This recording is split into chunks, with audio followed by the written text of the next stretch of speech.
বাদী মামলা করেছি। আমি এই ত্যাগী তিন মানুষ। সরকার ও প্রশাসনের কাছে দাবি থাকবে যেন ওরা আমার সহায় হয় এবং সঠিক বিচার করে। এর পিছনে কে কে আছে সবকিছু বের করে সামনে আনে এবং এর সঠিক বিচার করে।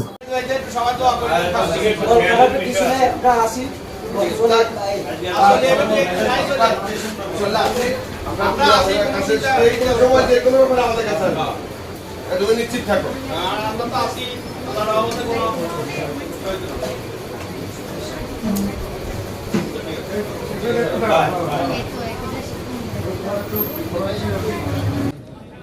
গতকালকে যে ঘটনাটা ঘটেছে আসলেই আমরা মর্মাহত, আমরা হতবাক, আমরা স্তম্ভিত।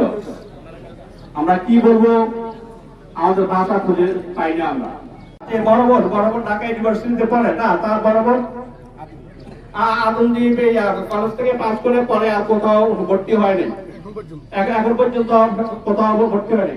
আমরা প্রশাসন এবং আমাদের যে আইন শৃঙ্খলা বাহিনী আছে আমরা বিনীতভাবে ওনাদেরকে অনুরোধ করব আসল ঘটনা উদ্ঘাটন করার জন্য। আসলে কি ঘটনা হয়েছে আসল ঘটনা উদ্ঘাটন করার জন্য। আরেকটা জিনিস